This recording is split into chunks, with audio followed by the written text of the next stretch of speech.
Alexa, turn on lights.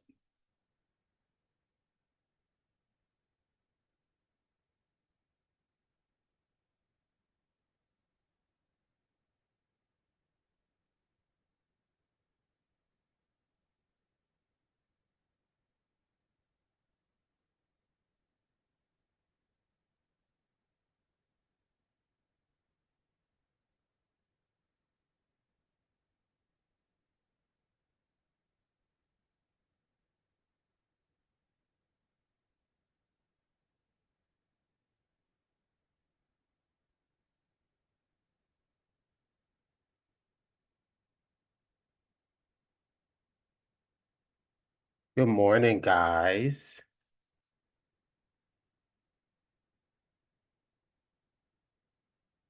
Can you see me? Can you hear me? I can hear you. Okay, just making sure. So, Morning. welcome back. I know we were on a hiatus. That's how we're going to be doing things after each program, because I'm realizing that it takes a lot to build these curriculums, like to actually type the content. And this one that we are doing now, it had Excel spreadsheets, and the old Excel spreadsheets were no longer working, so I had to build them all again.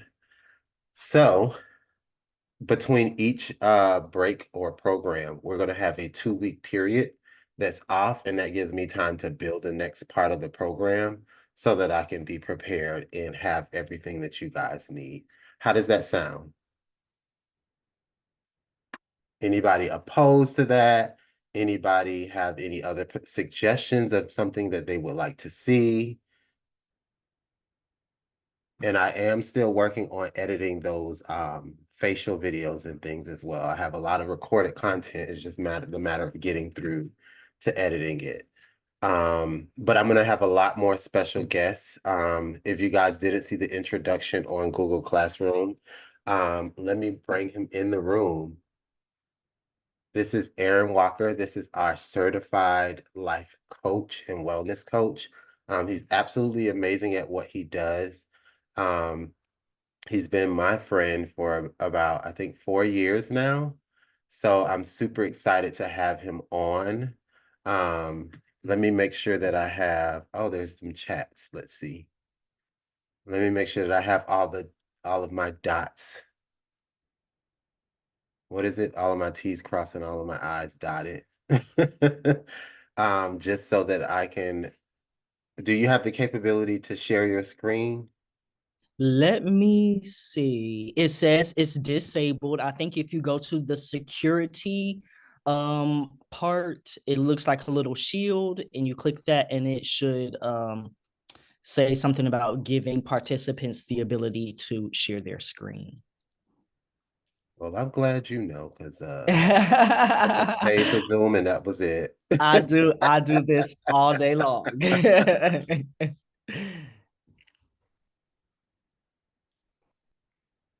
Multiple participants. Is that, I guess. Does it work now? Let me see. Yep. Okay, Perfect. going to make you the main. And There we I'm going to share my screen. Hello, everyone. Thank you for having me. And I am so excited to be here. Me and Rashad have been friends for a very long time. I always recommend everyone to his skin line. I tell everyone about it. So, I'm very excited to be talking to you all today about money mindset and habits, and I hope that you will really enjoy this workshop. I would advise that you go ahead and grab a pen and paper because there are a lot of self-exploration exercises. That's something that I'm very big on because I want you to take this information and really make it your own and apply it to your personal life and your situation. So if you don't have a pen and paper, take about 60 seconds to go ahead and grab that. And let me start my presentation. Okay, perfect. Now I'm going to just give you all a second to go ahead and grab what you need. If you need some water or some tea or refreshments or anything. Also, I'm a person big on engagement and participation. So I'm going to keep an eye on the chat. But I have my screen on full screen. So at any time, if you have any questions, comments, experiences, please feel free to jump off mute, jump in, ask anything that you would like. I'm really good about keeping myself on track and answering questions. And once again, I want to make sure that you are getting what you need. So let me see if I can make this smaller. So today we're going to be talking about money mindset and habits. And I'm really hoping that this is going to just blow your mind open and just open you to more opportunities, open you to shifting what you think about money and what you believe about money and how you behave when it comes to money. So just in case you wanted to know my background, the specs, I am a certified metaphysical life coach. I have my certification in professional life coaching from the Transformation Academy, my certification in instructional design and adult learning methodologies from the University of Illinois. I also have my Yoga Nidra teacher's certification from Yoga Alliance, along with my bachelor's in French literary studies and English from Georgia State University. So right off the back, I want us to jump into the exploration exercises. Or you all can hear me? I didn't know about that yoga. So we may need to, I may be booking you for these girls for a physical session.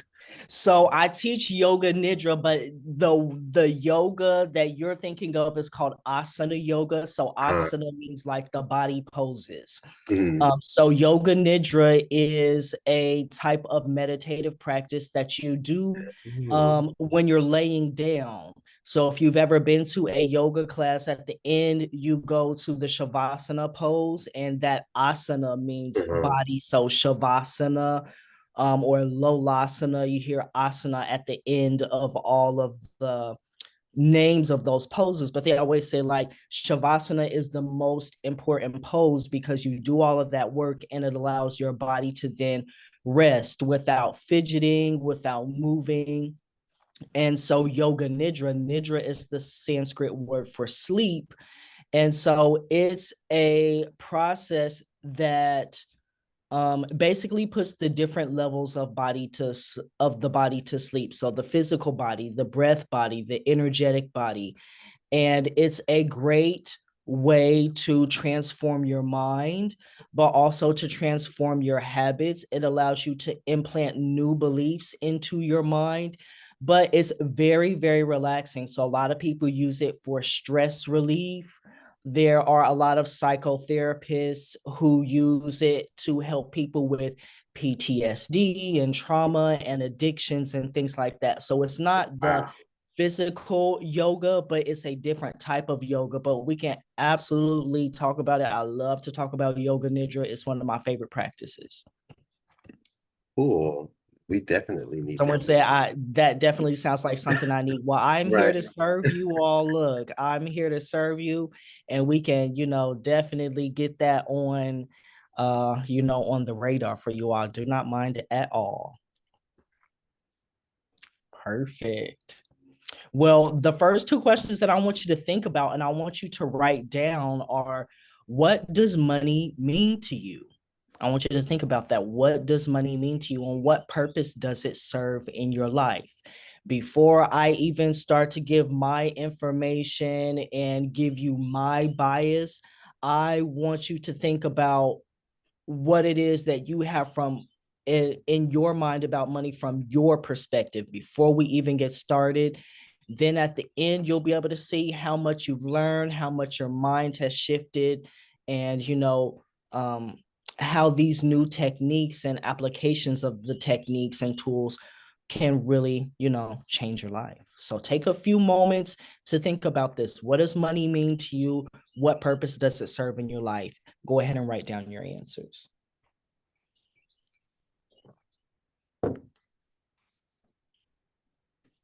Let me put my phone up here so I can watch the time. And I'm going to give you about 30 more seconds. There's a lot of questions like this, and I want you to just write whatever comes to your mind. There's no guilt, no shame, no blame. It's just all about identification. When you identify what's going on in your mind, then you're able to understand whether this serves you, whether it doesn't serve you, and how you can shift and move and change. So whatever it is, just for all of the questions, be open, honest, and authentic with yourself and write down the first thing that comes to your mind. It is A-okay. I'm going to give it about 30 more seconds, and then I'm going to move forward for us.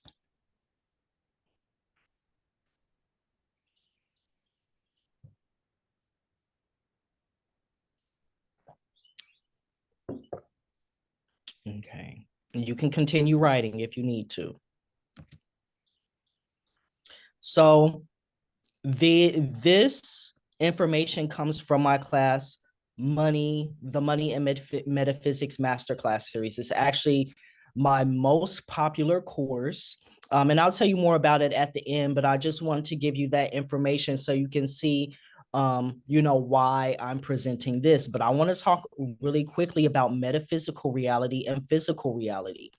This information comes from Dr. Maria Nemeth in her work, The Energy of Money. So I want you to look at the graph on the right-hand side. So I basically have a triangle and it's divided in half. That bottom portion is labeled metaphysical reality and the top portion is labeled physical reality.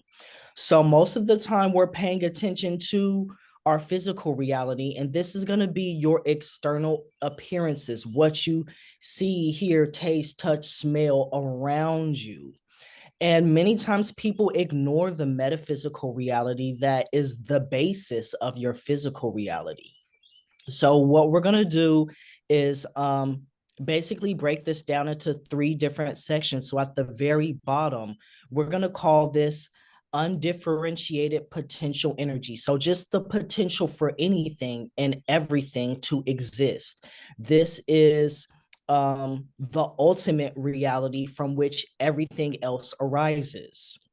So just this energy, this potential. Then you have ideas and beliefs. So clearly, ideas and beliefs are not physical, they are not tangible, but they are absolutely a part of your life. Then you have intentions. And intentions, we can say that this is the energy along with ideas and beliefs that are going to motivate your actions and your behaviors. So then we have this line that I've labeled the crossroad, and these are actually your actions and behaviors. And then the top part is your physical reality. So when you combine your ideas, your beliefs about whatever, whether it be money, whether it be love, whether it be relationships, whether it be career, you combine that with your intentions and your actions, all of those produce what you experience in your physical reality. So at the bottom, your perception of physical reality is based on the composition of your metaphysical reality.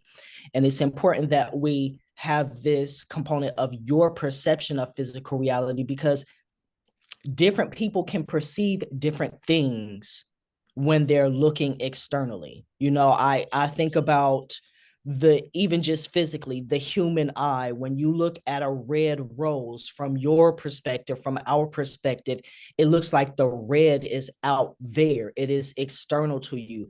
But if you ask a dog, or if you ask a butterfly, or if you ask a bumblebee whose physical eyes can see other types of light on the light spectrum, they may not see red.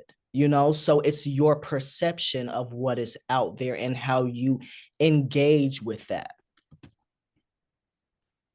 So I want us to talk about intentions. Intentions are a form of metaphysical energy that govern how money manifests in its physical form.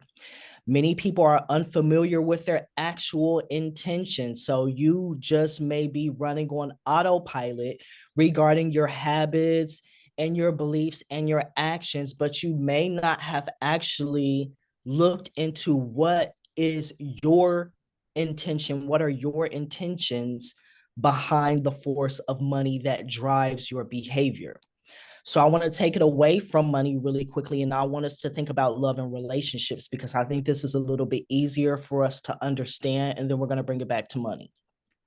So if you ask someone, why do you want a partner? Why do you want a relationship? They just may say something, they may give a reason, but it may be a little surface level and say, well, I just want to share my life with someone. Okay, that's fine. But you can share your life with someone who is not a partner. So what difference is it, between the loving partner and someone else? Like, what is it that you're actually getting from this relationship? So on a deeper level, they might say, well, I want to feel supported. That love will make me feel supported and acknowledged in my presence in the world. And I also want to receive affection from someone, just being honest. I want someone to love on me, to kiss me, to hug me, to make me feel important. And I would like to serve in that same manner to someone else. So the intentions behind love is to feel and to give support, to be and to be acknowledged and to acknowledge someone else, to give and receive affection. So these are the deeper intentions that are driving the behavior. And a lot of times, if someone is not aware of those things, then perhaps they may begin engaging with someone from an unconscious perspective, like, oh, I'm not really aware that what I really want is to feel loved and to feel acknowledged and feel supported. So I may begin engaging with someone who cannot provide that to me, but that's really what I want. Versus if I understood that that's what I want, then I can be very targeted about my actions and my behaviors so I get what I need. And so we're going to apply this to money. The next self-exploration question I want you to think about: if you won $100,000, what are the top 3 things that you would do with this money? So I want you to just go ahead and think about that. Write down the first few things that come to your mind. Don't think too hard.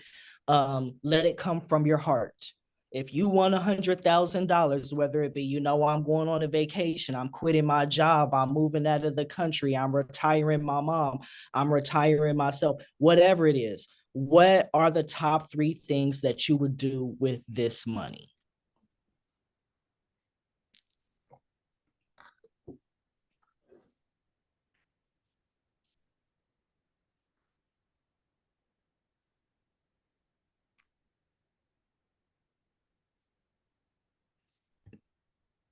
For each of the 3 things that you listed,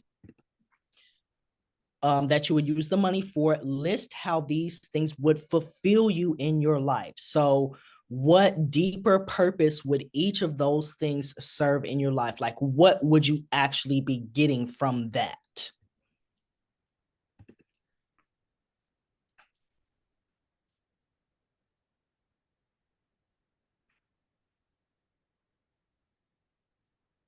Be open, honest, and authentic with yourself. There's no right or wrong answers.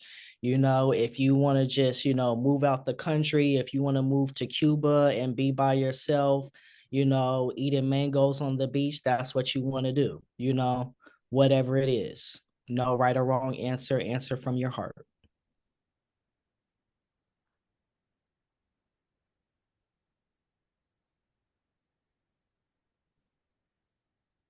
Like, what would this provide to you? What sort of satisfaction would you get from these, from these uses of that money?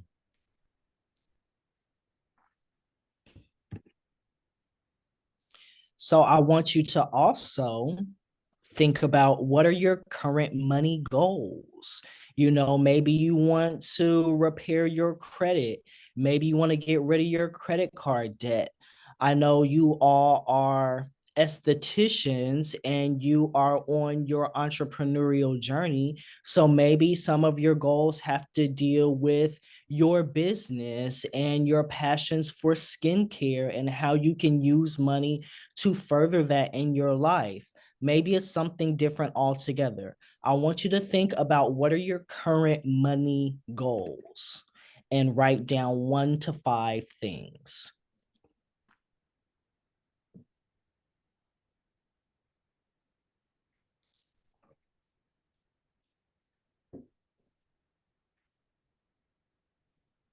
I told you I want you to make this information your own. So right from the get-go, I want to make sure that you have your thinking cap on and it is, turned in the right direction.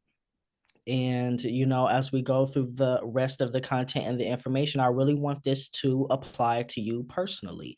You're here, you're doing the work. You're a part of Mr. Terry's group, and I know that he is coaching you and supporting you. So, get what you need from this. For each goal, what is the purpose of this goal? What will it provide you with? What satisfaction will it give you? Once you accomplish that goal, what are you actually getting from that?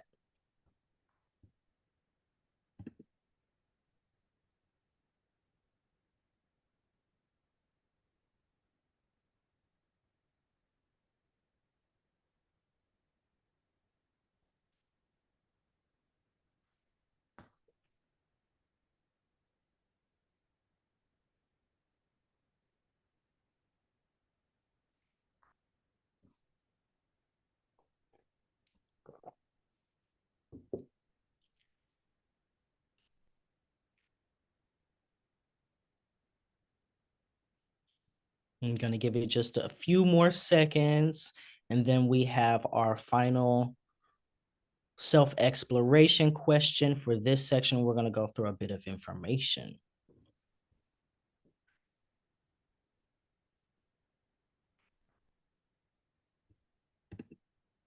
So I want you to review your answers for questions 2 and 4 and note anything that has come up repetitively and mark these answers with a star. So go back and review your answers, review what you have already written, and see if anything has come up repetitively. This is going to let you know about your deeper intentions and your deeper desires behind money. What is actually motivating your actions and your behaviors regarding the energy of money and finances in your life. So connect those dots, look for the common threads. What's there for you? What's on your heart? What's on your mind?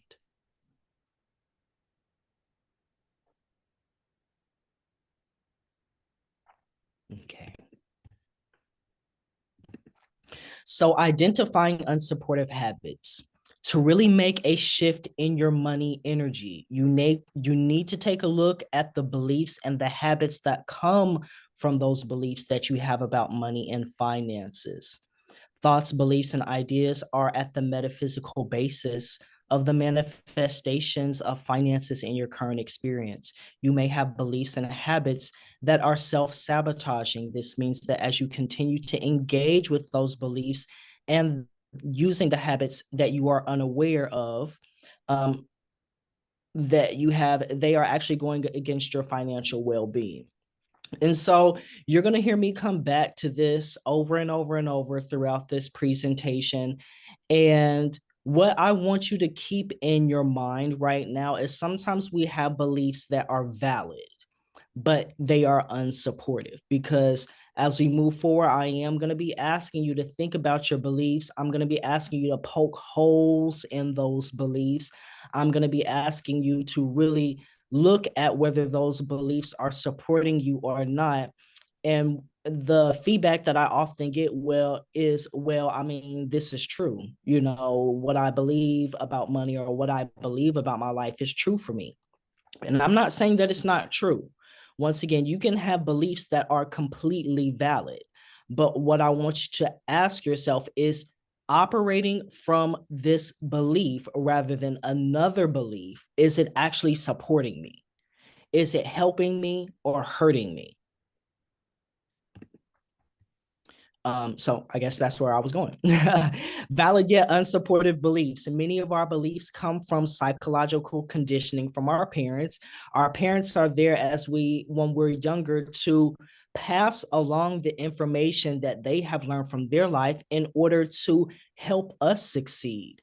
But sometimes, many times, our parents will give us their fears, their anxieties, their worries, and especially the older generations, they may be unaware that, you know, passing along that information, passing along those beliefs, they are valid, but they're not actually supportive. They're not actually helping us. So I want you to think about, did your parents say the following things to you? I know my parents definitely did.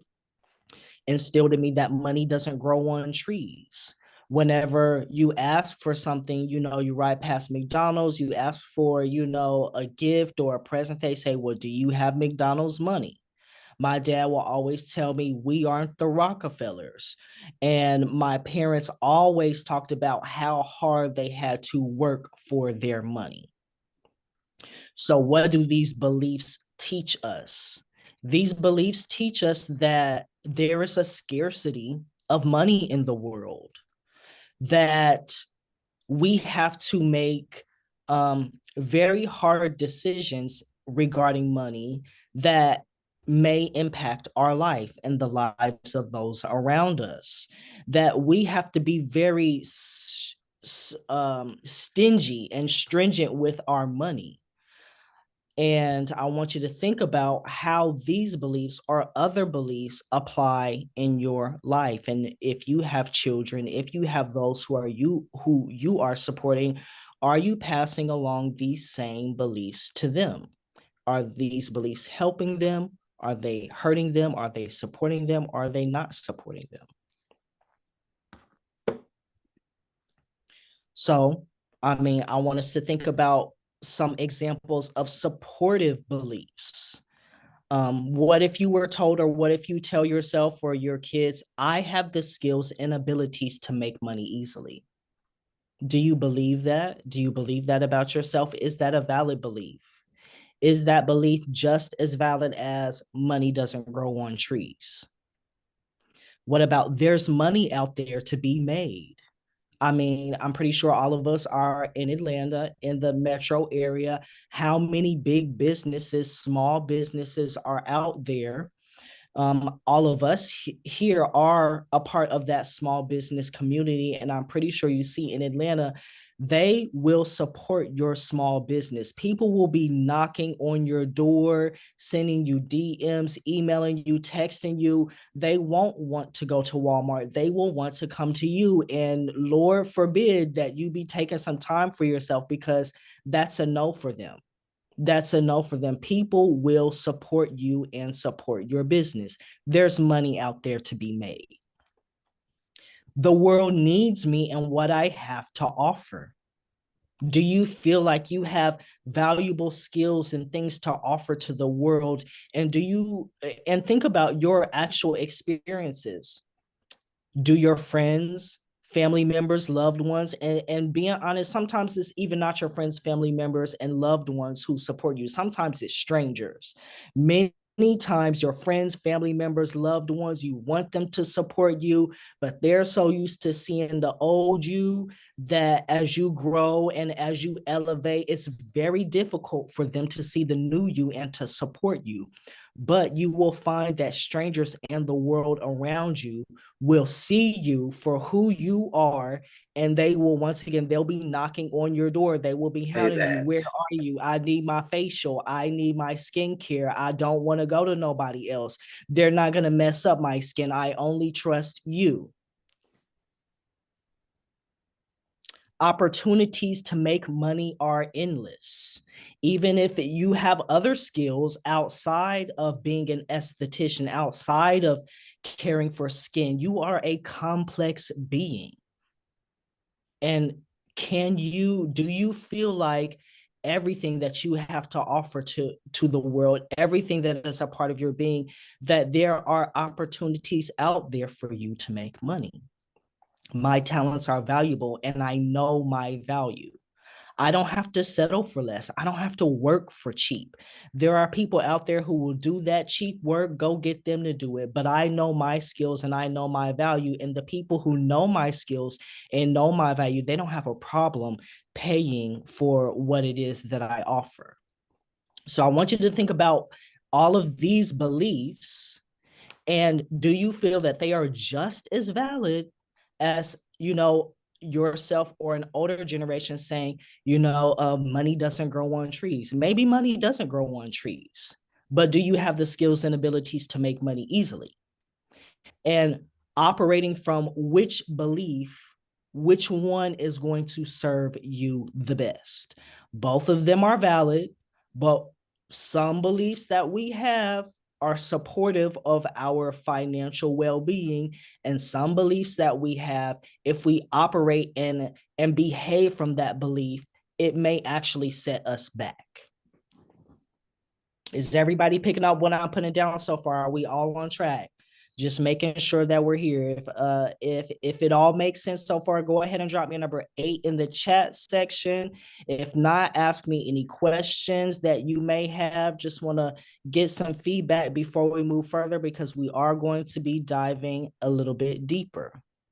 Okay, got to keep you on your toes. Got to keep you on your toes. Thank you for the 8s. I don't see any questions. Once again, if you do have questions as we go along, feel free to drop them in the chat, unmute yourself, whatever it is that you need to do. Do not let me leave here today without you getting your questions answered or without you getting the information that you need. Let's dive into some self-exploration questions. What are some things that you say to yourself when you have money in your pocket or your bank account? When you got paid, when those clients have come through and they immediately pay their invoices, you've had multiple clients come through, you're like, oh, this is a good payday for me. I want you to list some things that you say to yourself. What are your actual phrases in your words, out of your mouth, out of your mind, out of your heart? What are some things that you say to yourself when you have money in your pocket or your bank account?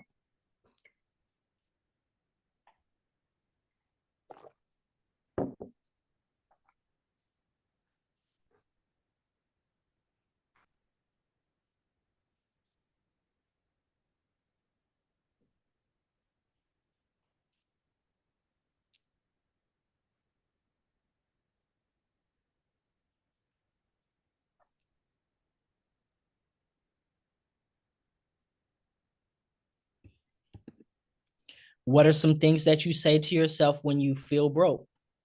When the money isn't flowing through, think about those negative statements. Even sometimes we have those negative I am statements. They begin with I am, and then you fill in the blank. Or perhaps it is a statement about the world, or it is a statement about other people. We have beliefs about ourselves, others, and the world around us. These are our main 3 categories of beliefs, and we can identify those beliefs through what we say and what we do. But a lot of times it's easier to think about what are the things that you say.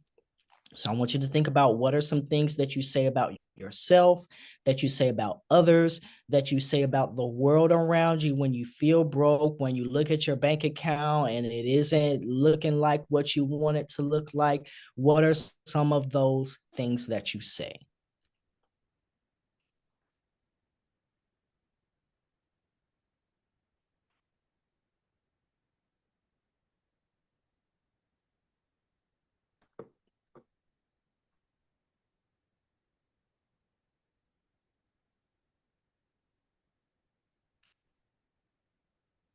Go ahead and take your time. I want you to write answers for both of them. Things that you say when you have the money, things that you say when you don't have the money. I'm going to give you about 60 more seconds. I want you to dive deep and list those phrases.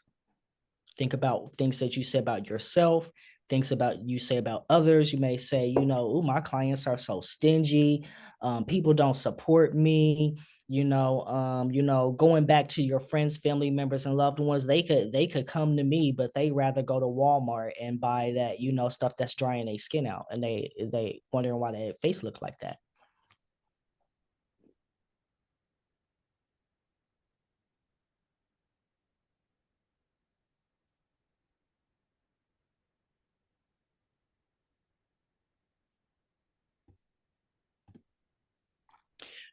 Now, this is an action question. When you get paid, what is the first thing that you do and why?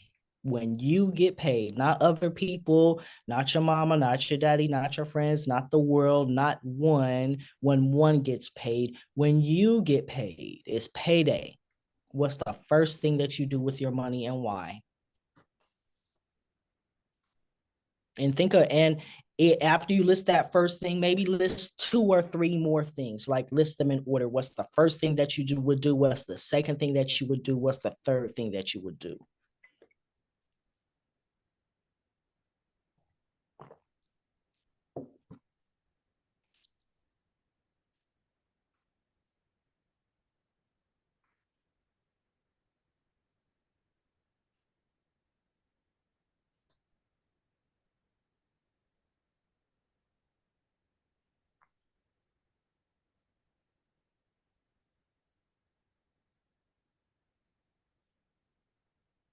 Take your time, no rush. No right or wrong answers. Be open, honest, and authentic with yourself.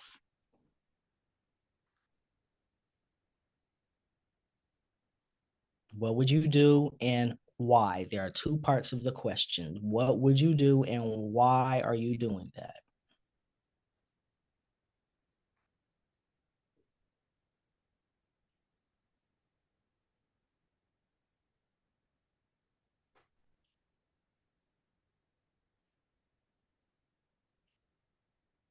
I'm going to give it just about 20 more seconds, then we'll move forward.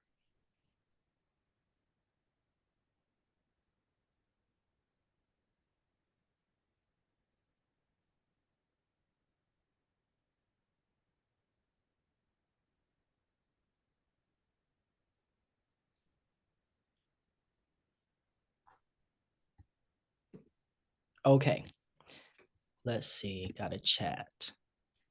I'm so mad that I'm at work right now. Don't be mad. You're still getting the information. It's still absorbing into your brain. This is being recorded. Mr. Terry already let me know that he has hooked y'all up with some sort of platform where you can have access to the replays. And I already asked him to make sure that this is available for replay to you. So don't be mad. Be happy. Once again, we're thinking about beliefs.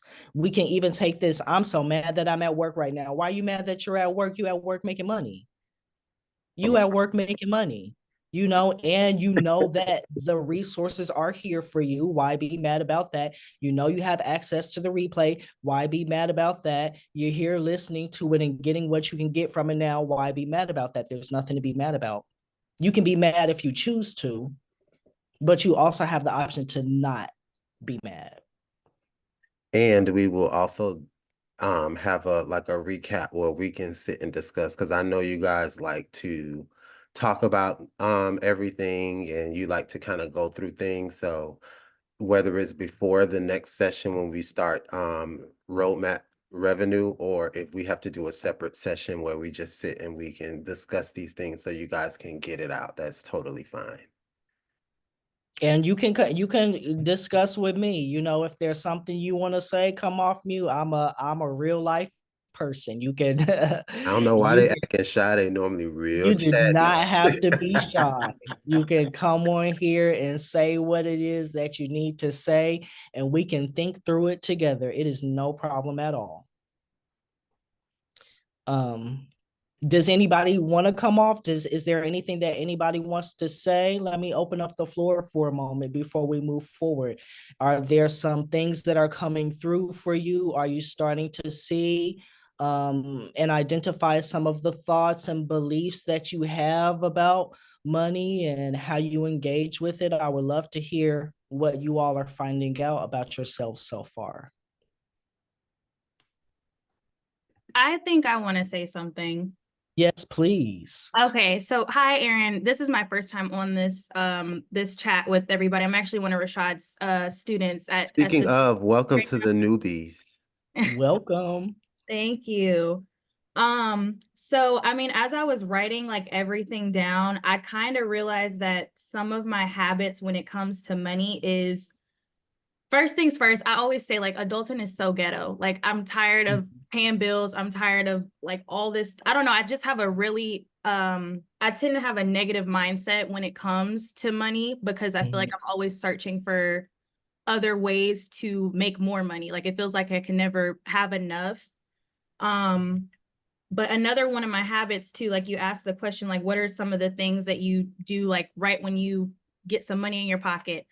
I'm like, I've been stressed. I need to go do some self-care. I need a pedicure. I need this. I need that. And then, you know, during the time it feels great. But then afterwards, I'm like, wow, I really could have used that money to go some debt or, you know, other things that I got going on. So it's just a little eye-opening. So these are some really engaging questions. I'm glad. I'm glad. Can you go back to some of the first things that you said, please? Do you mind? Yeah, sure.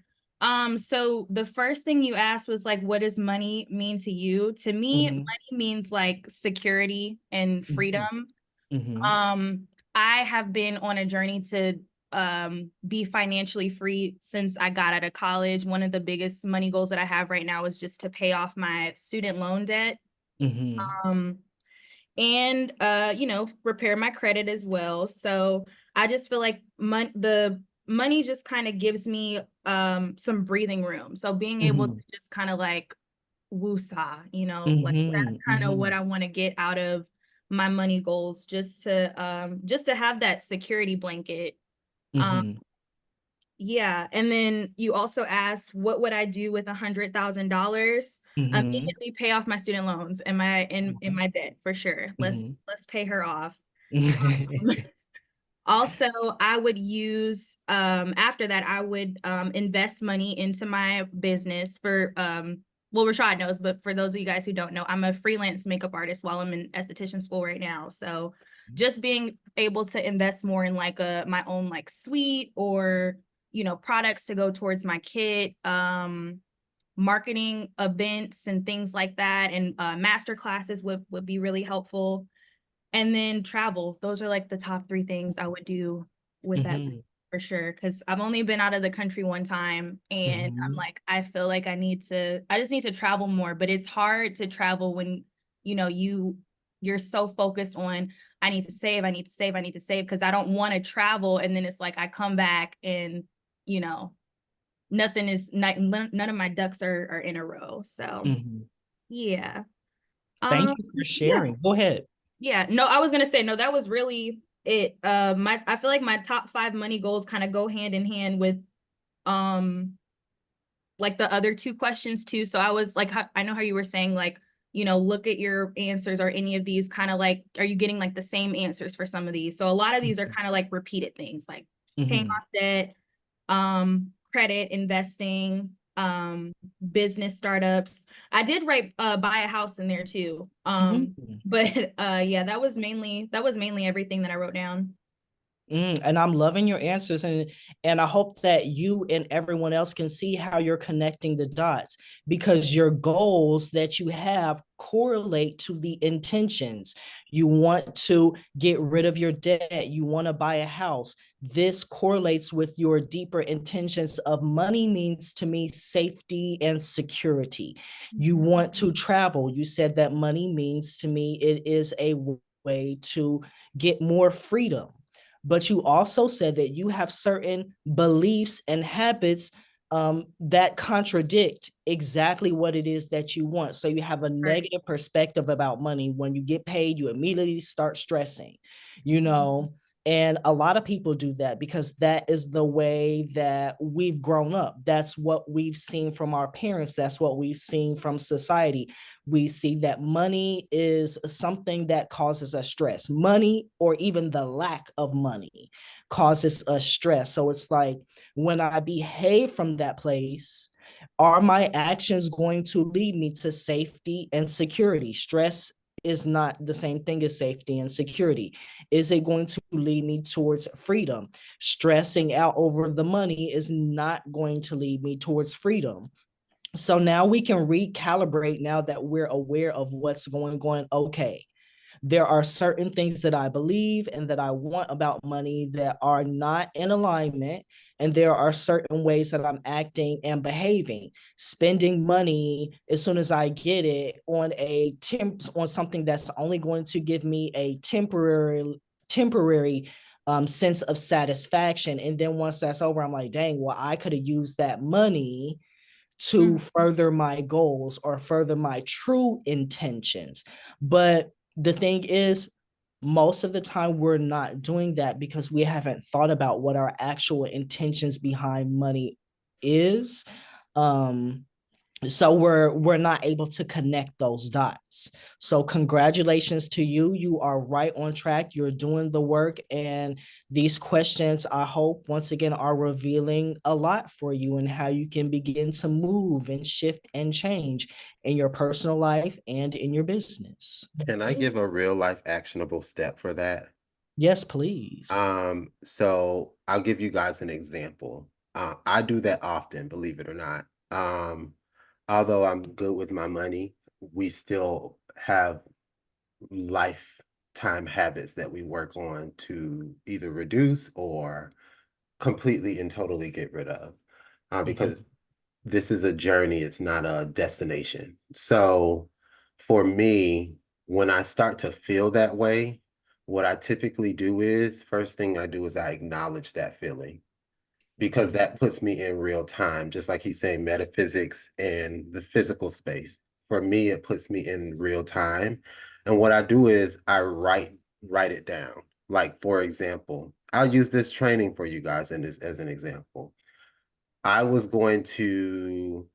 said, I need to get them shirts. I need to get their shirts, the rest of their shirts made. And then I said, but is that going to bring them to a physical space where their mindset is transformed? Or am I just spending money just to spend money on the group?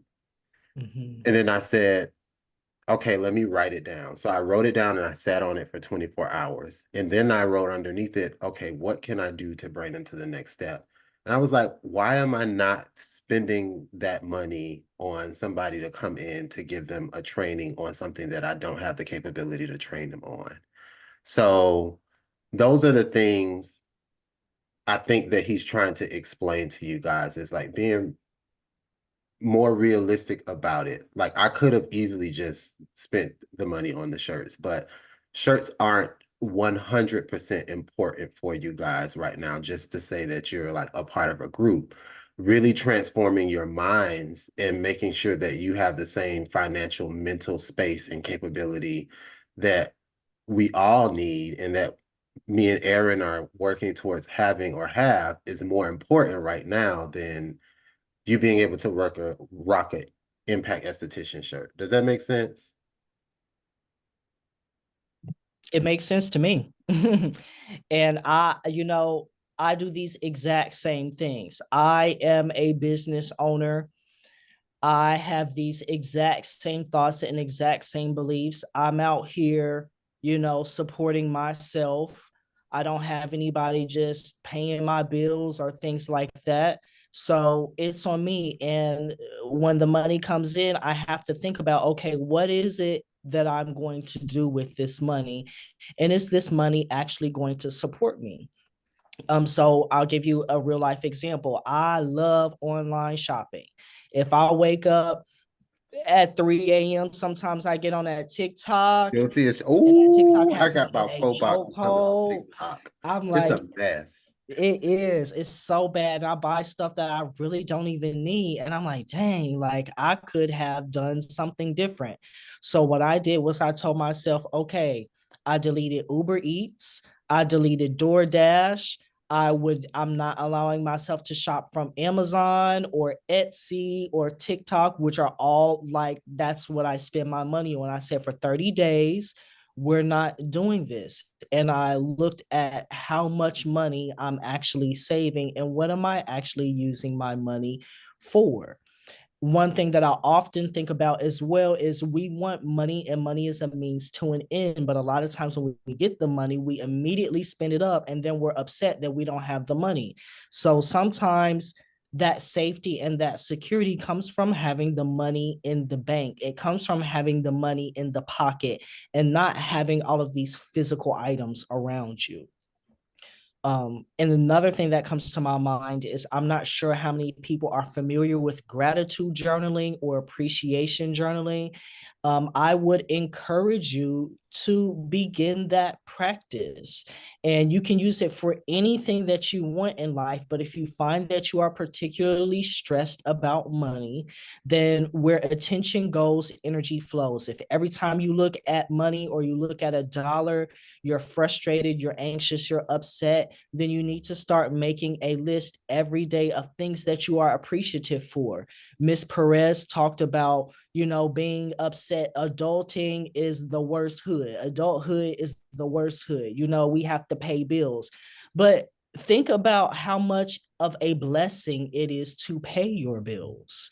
Think about how much of we live in Atlanta. It's about to be hot. Think about how much of a blessing that air conditioning is going to be, and you're paying Georgia Power, and it's coming on, and you can go to the thermostat and turn it on anytime you want. You have your food in your refrigerator. You have your internet that is on. You can watch TV. You can listen to music. You can go on YouTube, do whatever it is that you need. So those bills are an actual reflection of how blessed you are. So when we pay our bills, why not say thank you for this service that I have? Thank you for this opportunity and for these resources that I have. This bill is a constant reminder of what goodness I have flowing into me. So there's always a way that we can reframe these things in our mind. And then it's like, why be stressed? I don't have a reason to be stressed. My electricity is on. I have food in my refrigerator.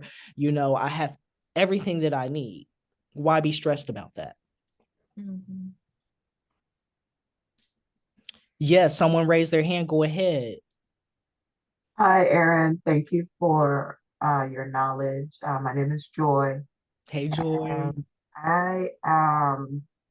my story is probably a little different than Mhm. some of the other participants. I'm a week away from finishing my esthetician schooling. Congratulations. Thank you. I'm excited. I Mhm. am 52. And I decided at age 50 to start esthetician school because the beauty industry was always a passion for me. Mhm. And I am literally pivoting from a 20-year career in the legal field. And so the conversation about money has been difficult and emotional for me. I'm tearing up now thinking about it. But Mhm. it's like wanted to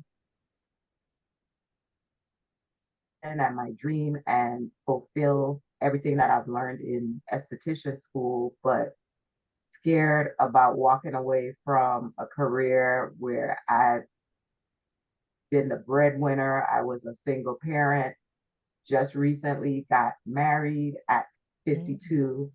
And now I have to have a discussion with my new husband like, okay, I'm starting from ground zero where I'm not the breadwinner anymore. And so it's a difficult situation to be in because I'm like, should I just do the thing that I want to do, that I love on the side, and keep a real career that I've poured so much into, or step out on faith and just start all over? Mhm. So what I would reframe this to you as, you did it once, you can do it again. You know, there's you're not starting all over because you're bringing a lifetime of experience, of knowledge and skills with you. um so just like how you built yourself up from the bottom to the top in your legal field, you can do the exact same thing here. And how beautiful it is to be able to start a new adventure. Think about when you first started your journey in the legal field, how fresh and new and exciting that was. And you are just 2 weeks away from finishing esthetician school. I know you have to feel that same freshness, that joy. Your name is Joy. I know you have to feel that same bliss about where you are. So why be upset about something that you're leaving in the past and not looking at the joy that you are feeling and the excitement that you are feeling about embarking on this new journey? There's so much newness going on. You're about to graduate, you just got married, you're starting a new journey. All of this sounds very beautiful to me. And I mean, sometimes we have these feelings of anxiety, but what I like to think about is when we're going into the unknown, anything is possible. It's like that metaphysical reality. It hasn't solidified into a physical form yet. And it's much easier to deal with energy and thoughts and beliefs rather than when something gets solid and physical. Now we're trying to move these physical things around, so right now you're in the perfect place to craft the life that you want. You said this is one of your passions. You're getting to engage with your passion. You're getting to make your passion your life. Yes, you may no longer be the breadwinner, but sometimes life requires change. Maybe it's time for you to trust. Maybe it's time for you to have faith. Maybe it's time for you to have faith in your partner.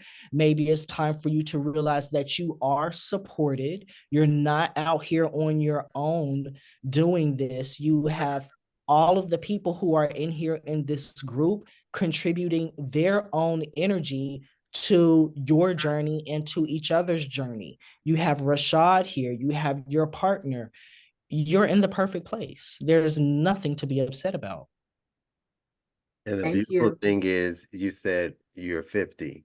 So what that means is you have a wealth of knowledge through life's experience and teachings to navigate you through this a lot more easier than most of us, even me.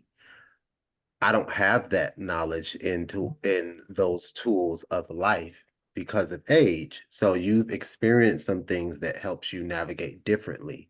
So what I want to say to you is it's past possible for you. You can do this. You've got it.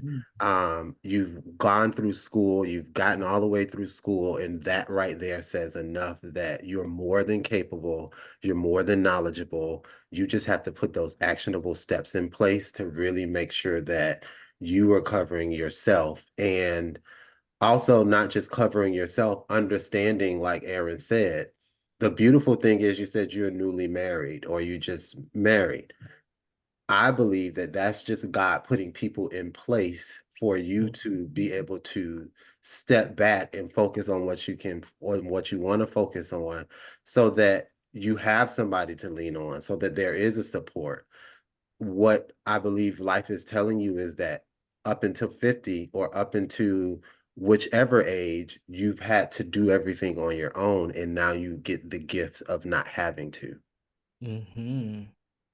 Mm-hmm. Absolutely. Thank you for that. Mm-hmm. And what I want everyone to take from all of this conversation is you have a choice in which beliefs, which thoughts you engage in. We can engage in thoughts of fear, even though the fear is there. I'm not saying that it's not valid. Or we can engage in the thoughts and beliefs that, ooh, this is excitement for a new step in my journey. Both of them are valid, but which beliefs are actually going to support you? Before we move forward, is there anyone else who would like to share any of their thoughts or anything that has come up for them? The floor is open. I also want to say you should go back into the replay modules inside of Classroom and look at the 5 days of decree. I'm not sure if you were in those, but there is one exercise, I forget which section of which, there's like 3 recordings in there. One of them tells you to write down your beliefs and leave a space in between them, and then you speak to that belief as a third party positively. And what I want you to do is write it down, everything that you believe about what you're scared about, and I want you to read it every morning before you put your feet on the ground. Mm-hmm. Okay, I'll go back to that. I did go through it earlier in the session, but I'll go back to it. Okay.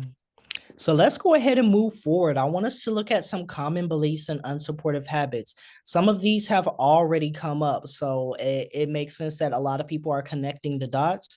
And these are just ones that I thought about off the top of my head. Now, the beliefs and habits are endless, okay? But I just want to put some things in perspective for you. If you have the belief, I am broke, I don't know where my next dollar is going to come from, it's hard for me to pay my bills, I'm a single parent, and this makes life hard, makes life and money hard. Perhaps, and this is something that Ms. Perez talked about, spending your check as soon as you get it, and then you're back to being broke, or you're like, I could have used that money for something else. When I was going through this course the first time, for a lot of people, we, have this living check to check mindset. We don't want to do that.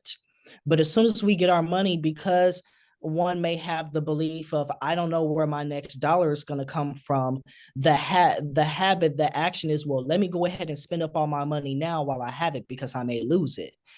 But then the adverse reaction of that is now we're back to living check to check, exactly where we didn't want to be. Or we get that money, we're like, ooh, I've been, without money for the past week and a half. Let me go ahead and splurge on something fancy that is going to just sit in the back of my closet, or, get my nails done, get my hair done. And, the nails are going to break, the hair is going to get back to where it was before. And now I don't have the money and I'm back living check to check. So I really want you to think about, when you have a belief and you act from that belief, once again, is that habit, is that action going to support your intentions, your deeper intentions behind money? Is it going to put you in a place where you don't want to be? Another belief, I have to work hard for my money.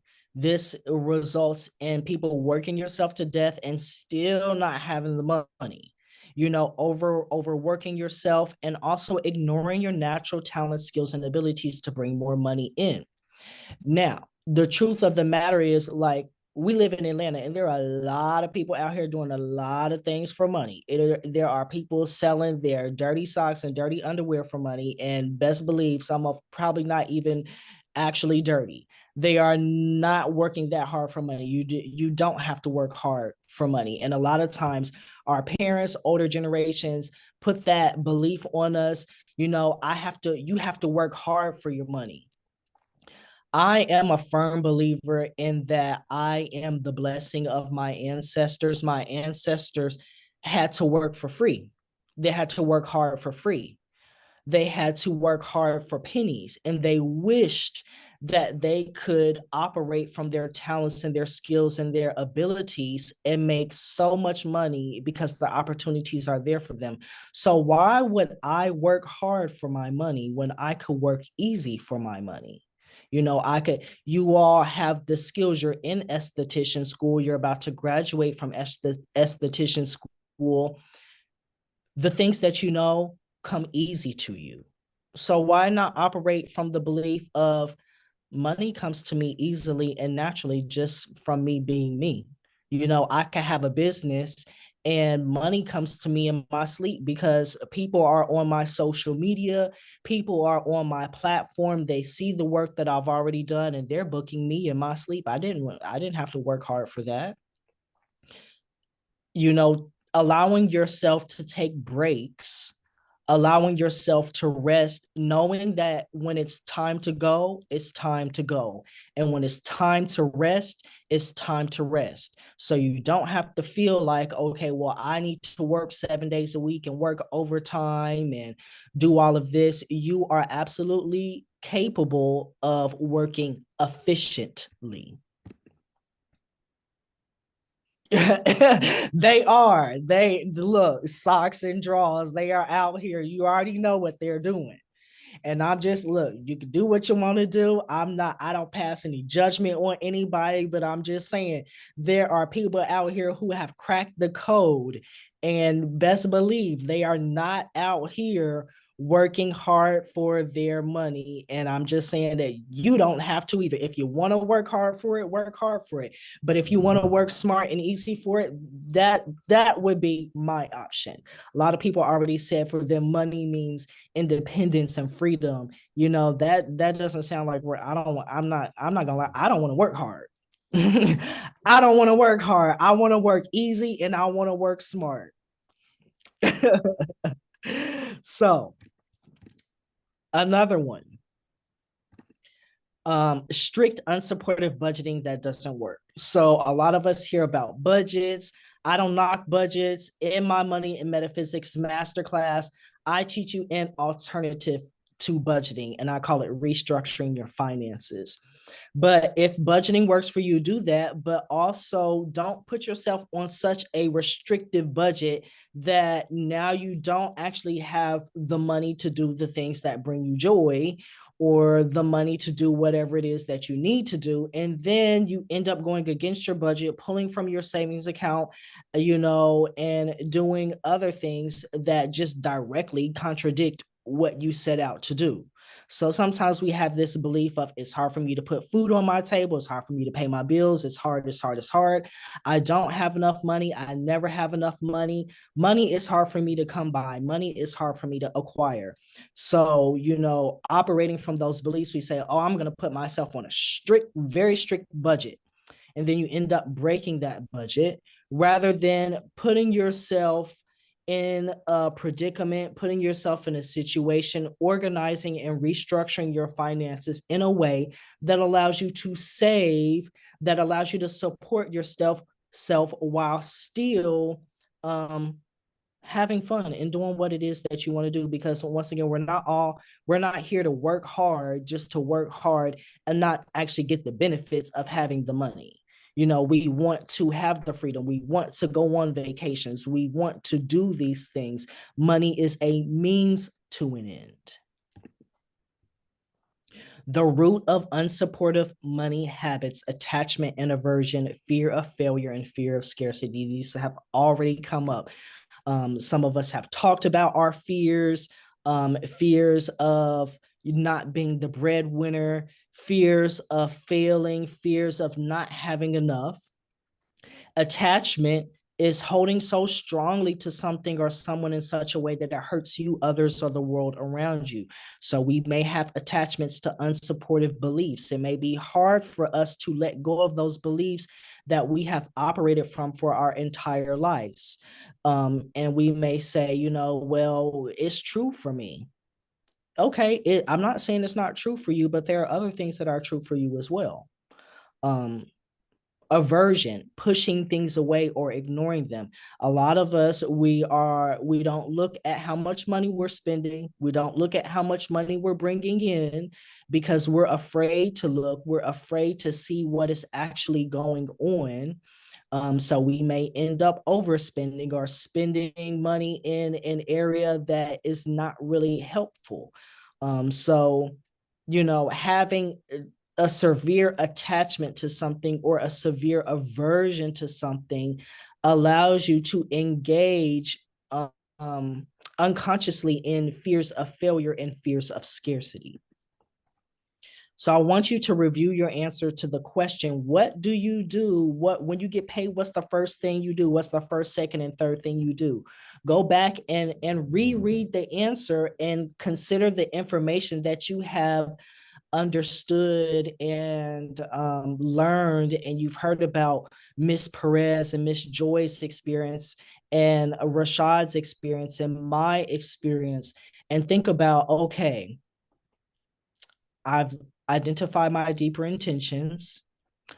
I have looked at my thoughts and my beliefs. Now, what I do when I get paid, what I'm actually doing, is this supporting me or is it not supporting me?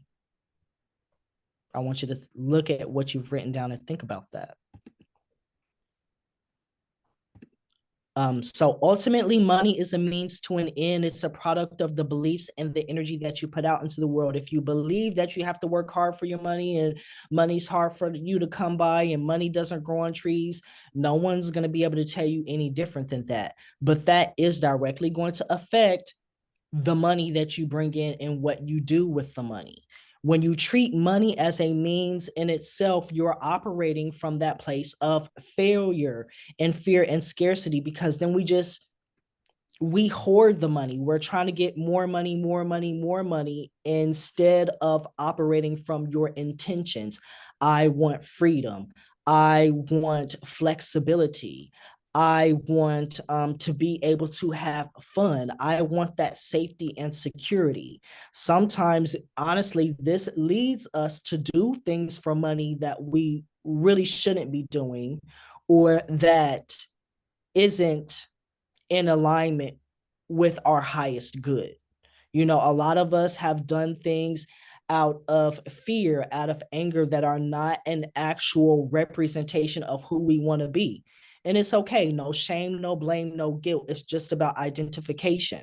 When we are operating from that place, this may lead us to taking action that is not actually good for us. All money, we've all heard, all money is not good money.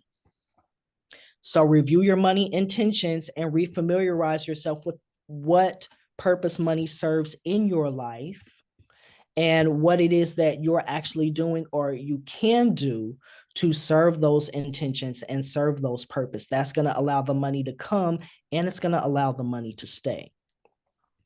So we're almost at the end. Let me see. Let me check the time. Okay, we're hitting just on an hour now. We're almost at the end though.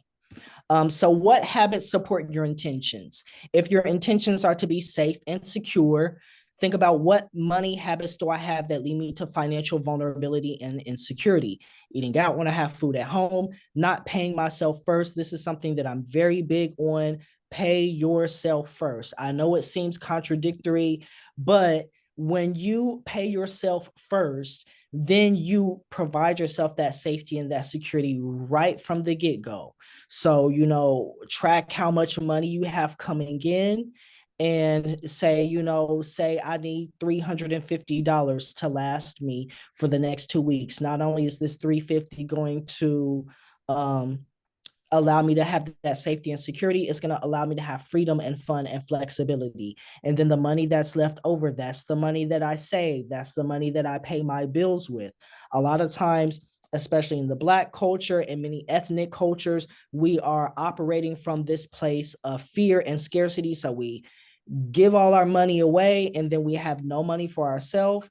And then, you know, we are directly contradicting our intentions. Deja, go ahead. Hey y'all. So I just wanted to say something on the last point that you had made about kind of like identifying those goals, because it's never really enough money, like, because you'll reach your goal and then you're like, oh, I want more. Mm-hmm. And so I can identify, like, for myself, I do have my own blockages that I deal with, but I can say, like, I set goals many years ago and have reached them, but because I reached them, I'm like, okay, I got this. Now I want more. When Rashad know me, and anybody who knows me and stays around long enough, you know I want to live in Costa Rica. And Costa Rica is not as expensive as people make it out to be. Like, if they got rent for $400, y'all go check it out. Okay. Here nor there. I'm like, Deja, you reached all your goals. Like, why are you still here? And it's just because I kind of got sucked into, like, okay, I got this. Now I want more. I got this. Now I want more. And so I'm like, well, do you want more, or do you want the goal? Like, what do you want most? Do you want to live here and strive for more? Or do you want to go live in Costa Rica because you can now that you've reached those goals? So I think it's really important to identify like what your level of freedom is for you. And then once you reach it, be like, okay, do I still want this? Because naturally our goals do change, whether it's a financial goal or something otherwise, a weight goal, relationship goals, they do change. We'll reach our goals and then we'll realize, oh, I don't really want this. I thought I wanted it and I don't. So just I think like you said, like setting those goals and being able to identify what that looks like for you is really important so that you can reassess once you've gotten there. I love that. Goal, once again, strategic and specific goals are important because you want to know when you've made it to the finish line and you've crossed the finish line. And you also want to identify, like you said, exactly what it is that you want. I think about this as having your ladder leaned against the wrong wall. You don't want to climb all the way to the top of this ladder and then you see this view and you're like, dang, I had my ladder leaning against the wrong wall this whole time. That's not really what I want. So identifying those goals and making those steps towards them are important, and realizing when you've gotten there is also important so you can enjoy the fruits of your labor. I love what Deja said, that our goals were as human beings, we're always going to be wanting to do something different and we're going to be wanting more. And finding that balance is key. This goes back to the attachment. Sometimes we have an attachment to more instead of being focused on the end goal. Did I reach my end goal? Now that I have reached my end goal, let me be cool. You know, this is what I wanted. Now I have the luxury of resting and relaxing and being cool. Why put myself under more stress? That's not necessary. So thank you, Deja, for offering that up to the group. I really appreciate it. If your intentions are to be independent and free, what money habits do I have that lead me to financial lockdown and dependence? Constantly borrowing money from other people and owing them, or even the opposite, constantly lending people money that I don't have, or even that I do have, and knowing that they cannot or will not pay me back. Sometimes you are not there to be supporting everybody else and to be giving your money away and doing this and doing that. And sometimes the divine has lessons for other people, and it is not your place to get in between that person and their lesson. That's something that I have had to learn from both ends. It only takes you 1 or 2 times of being hungry to hopefully realize that you need to do something different. And, you know, on the other end, you know, hopefully it only takes the person a few times of getting their lights cut off to realize, you know, maybe spending all my money on the weed, or spending all my money on the alcohol, or spending my money on the club, or spending all my money on the crab legs or whatever it is, maybe that is not serving me that well, you know? If your intentions are to enjoy life and what it has to offer, this is exactly what Miss Deja was just talking about. What money habits do I have that lead me to stress and burnout and sitting in the house bored with nothing to do? Spending large amounts of money on unnecessary items that only provide temporary satisfaction. This is what Ms. Perez talked to us about in the future. Talked to us about previously. Not planning for the future or saving for what matters. Keeping up with the Joneses, being sucked into popular culture fads and trends. We live in Atlanta. We all know what that is about. Not valuing free, simple pleasures like spending time with loved ones. There are tons of free things that you can do, tons of low-cost things that you can do that are going to support your intentions. It's not always about spending the maximum amount of money or having the biggest ring or the, you know, name brand clothes or anything like that.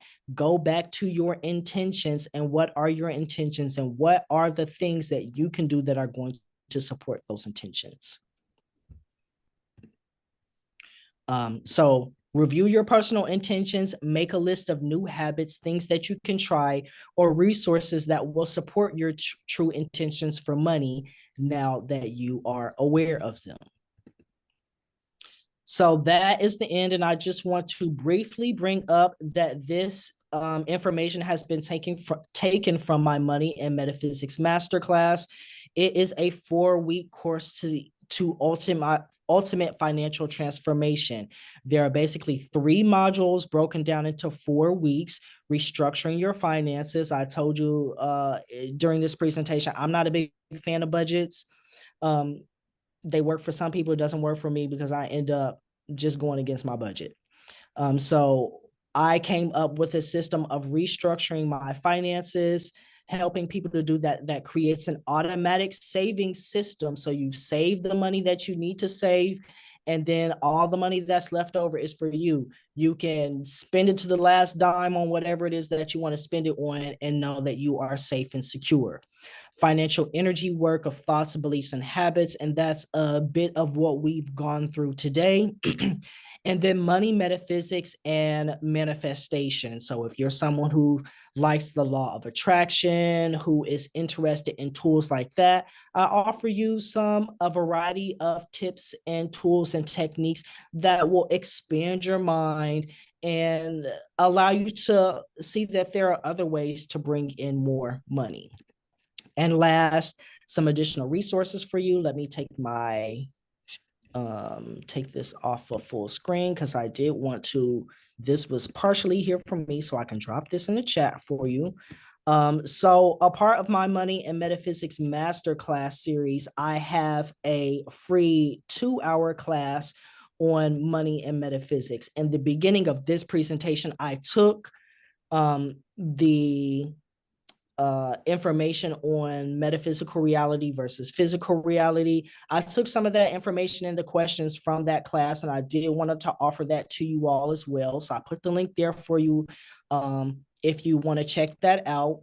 And I also told Rashad that I was going to be creating a money mindset sleep hypnosis. I told you all in the beginning, I am a metaphysical life coach. So I help people with goal achievement, creating new habits, breaking old unsupportive habits, self-exploration, self-discovery. I do a lot of things of journaling, goal setting, these typical things, but I also truly believe in the power of things like meditation and yoga nidra and hypnosis as a way to support your other goals. So I am going to make a money mindset sleep hypnosis, and I'm already recording it. I need to send it out to be edited. Once it's complete, I'm going to send it on to Rashad so that he can provide that to you all. I would advise that you use it for at least 21 days, and you'll just play it when you go to sleep. It's going to be very relaxing and calming. I think you're going to enjoy it. But I hope that this information, we've gone about 10 minutes over, but that's perfectly okay. I appreciate everybody offering up their opinions and their feedback and what you have going on in your life. I hope that that conversation expanded the information that we've gone over. I hope that now you are aware of your deeper money habits and your deeper money mindset, your intentions, thoughts, and some of your beliefs behind money, and that you'll be able to use this information to bring about some change in your life. So that's the end of what I have. Did anybody have any questions or anything that they want to ask me, or, anything to sum this all up? If you do, you can just take yourself off mute.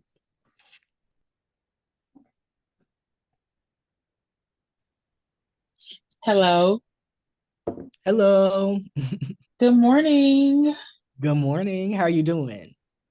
I'm good. So you said feet and drop? No, I'm just kidding. Look, they're out there. I saw you ask a question. I don't have that connect. I've just heard that that's what they're doing. Unshare your in the screen internet for me, street. Aaron. Uh-huh. Can you unshare your screen for me so I can? Oh yeah, sorry. There you go. Yes, but I just wanted to say thank you so much for today. I definitely want to tap into that because with the yoga and the meditation, because I just know that like I do have some blockages, and I know that's what's hindering me at being great, and I need those blocks removed. And then just overall, mental health is important. Like my job, they offer 6 free counseling sessions, and I didn't know anything about it till this year. But I'm Mhm. taking advantage of that, and I actually have another counseling session tomorrow, and I'm Yes, looking take forward to. advantage of it. Those Yes, resources, get them. yes. So I just want to say thank you.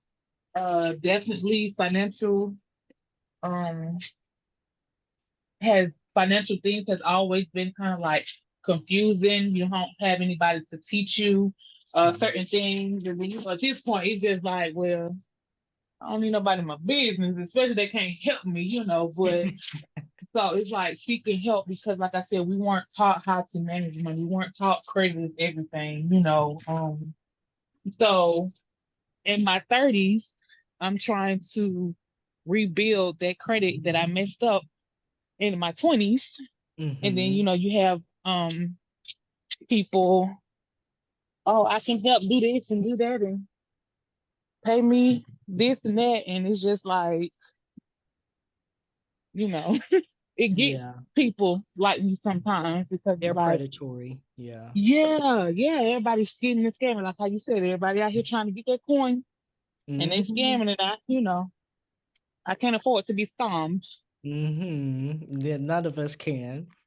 Well, I've Right. talked So, to Rashad about coming back. So oh, I'm pretty sure that he will talk to you all about that. And we even discussed going through my entire Money and Metaphysics Masterclass series. So I'm gonna let him talk to you all about that and review that more with you. But a part of okay. the series, I have a class. The series contains the classes and the workbook. I think what me and Rashad talked about was me going through that live with you all. But I teach you how to repair your own credit. So you can absolutely do that for yourself. And you don't need anybody to do it for you. I will teach you how to do it. So, for anybody who needs to learn how to repair their own credit, those are tools that you should definitely have in your back pocket. I teach you how to manage your credit cards or qualify for a credit card if you don't already. One thing that I love to do, I go on a big vacation every year and I use my credit card rewards points to pay for my hotel and my airfare. I don't believe in paying for that myself. So I want the credit card company to pay for that for me. So all I have to do is bring my spending money. So that is a part of the Money and Metaphysics Masterclass series as well. So a lot of things that you hit on, are there, and it's completely possible. And I'm going to give the floor back over to Rashad. But one more thing, for those who are interested in meditation, I think he showed you my YouTube channel. You can follow me on Instagram, and I currently have meditation classes that are low cost. It's $5 a month through my Patreon. I'll put the link here for you. I actually just had my second class with everyone yesterday. And the classes are recorded. There are guided practices. If that's something that you are interested in, you can check that out there. There are Patreon exclusive practices that are not available on my YouTube. And once again, I believe in making everything as affordable as possible for my people because we're all here to do the best that we can.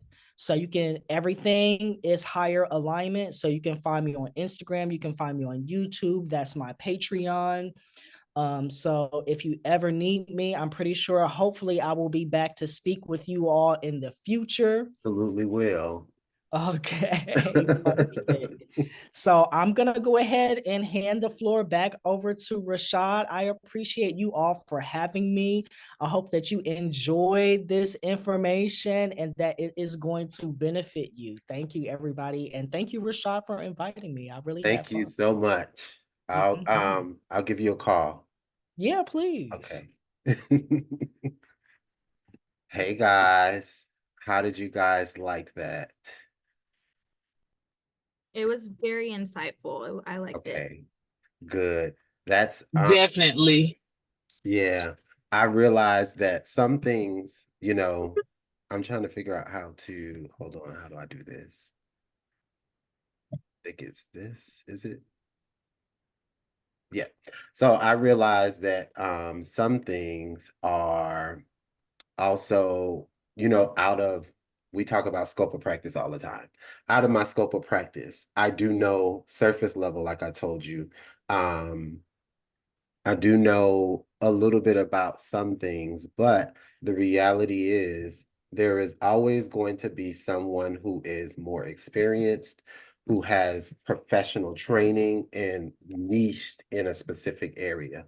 So I'm bringing people in that are niched in those areas. Like my friend Aaron has been an amazing uh coach for me. He's been an amazing um, money coach for me.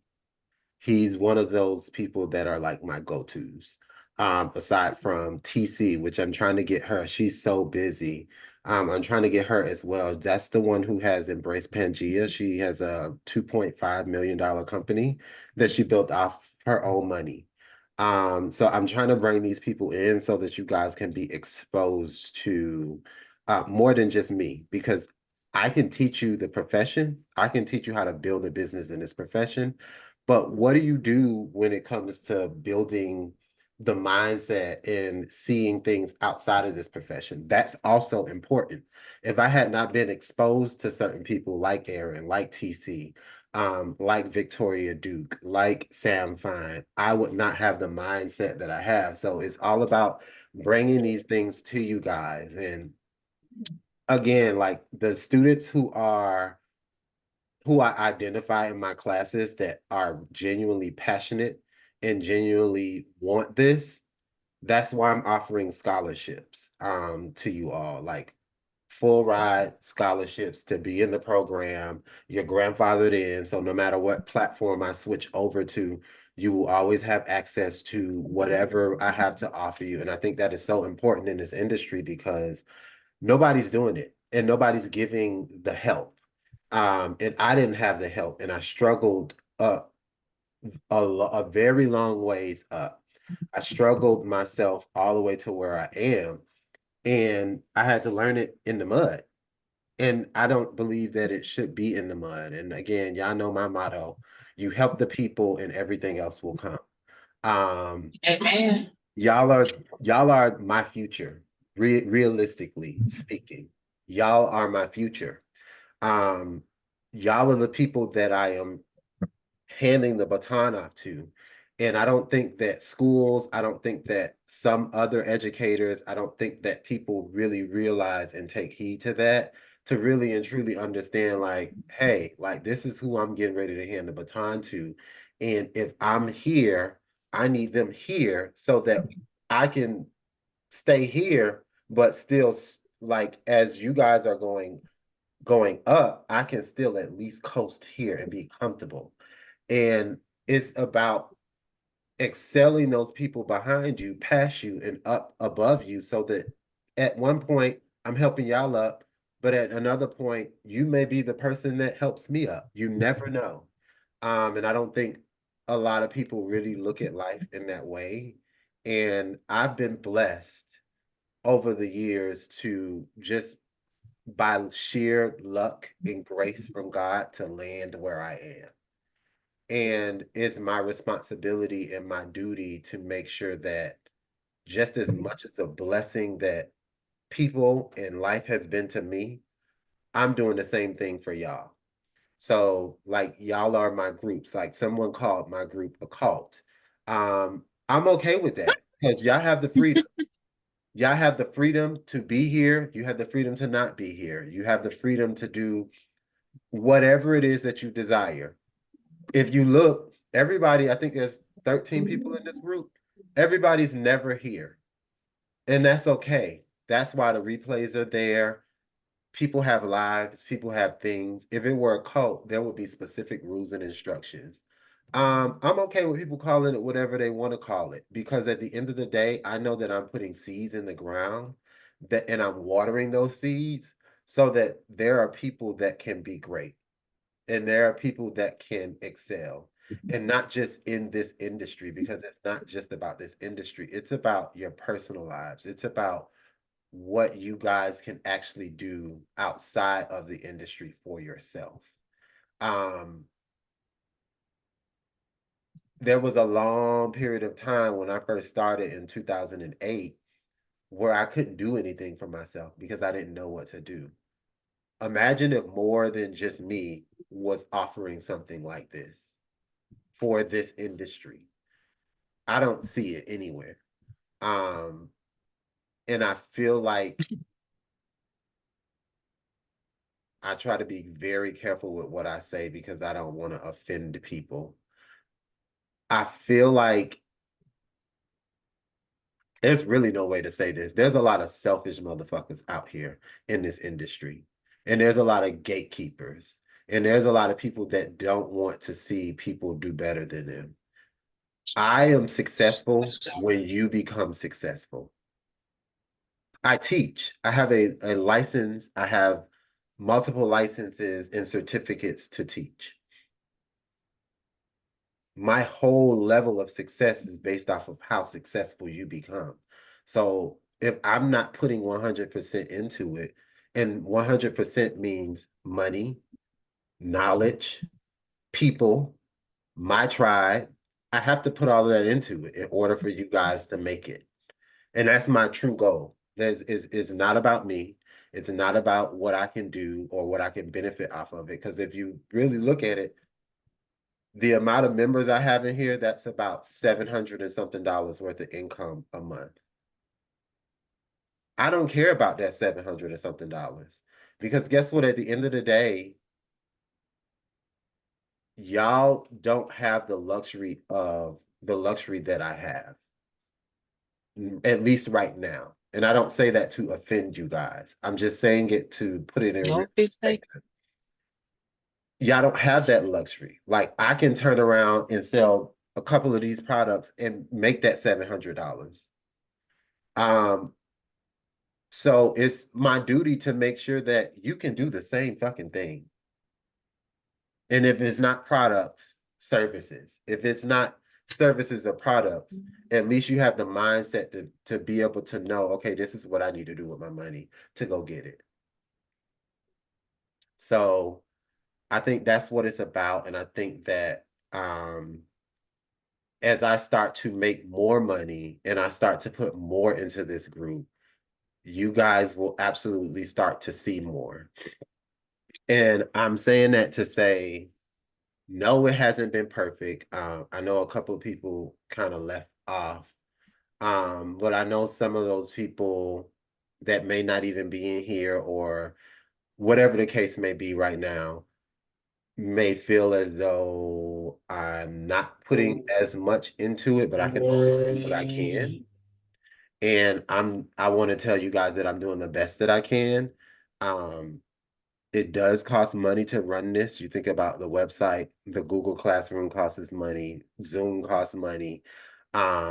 Bringing these people in is a cute little coin. And I'm doing whatever I can to make sure that you guys are successful and I'm invested in you. And whatever I can do, whenever I can do it, however I can do it, I'm here for you because I want to see you guys succeed. Truly, genuinely, like that's the source of the energy is to see you guys succeed. Because I see so many students, like since I've been at the school, I've seen so many students graduate and I follow up and they still haven't gone and take their tests. So guess what? If I can stay connected to you guys enough to just put this information into your body to keep you in the field long enough to take your test, I've done my job. And that's what it's about. Again, I want to know from you guys, and you don't have to put it here. You can put it inside of the group. I want to know what you want to see, and I'm gonna keep asking you that. What is it that you want to see? What is it that you need help with? That's so important because if I'm not dedicating the time, effort, and energy to you all, then you're not getting what you need, and it's not catapulting you into the next level. So hopefully today helped a bit. I will be dropping the actual workbook and everything for roadmap revenue, as well as the, what do you call it? The Excel spreadsheets. You will need to download the Excel spreadsheets. Please do not open the Excel spreadsheet and put the information in it, because it is going to be like, it's going to be into everybody. So you need to download your own to edit, so that everybody don't be all up in your business, because it's going to require for you to fill out some honest information about where your money is going, and it's going to calculate that total amount, and it's going to put it into a realistic perspective of like, damn, this is really what I'm spending a month. Oh gosh. And it's going to tell you what you need to make in 6 months, a year. It's going to tell you how much money you need to make a month to make that amount. So it's going to really put something in perspective, and it's going to scare you a little bit. I'm just being honest, because every time that I redo mines, I get scared. Every time that I redo it, I get terrified at like, oh my God, like this is what I'm spending, and this is what I need to make a month to make 6 months, or to make 3 months of this amount. It scares you a little bit, but that's what we need to know in order to get where we need to go. Deja, you had a question? Yeah, I have an interview today that I just need some help with. I don't mind if people want to hear it, but I do need to talk to you. Okay. Let me finish. Okay. So I'm gonna stop this recording You first. got this, girl.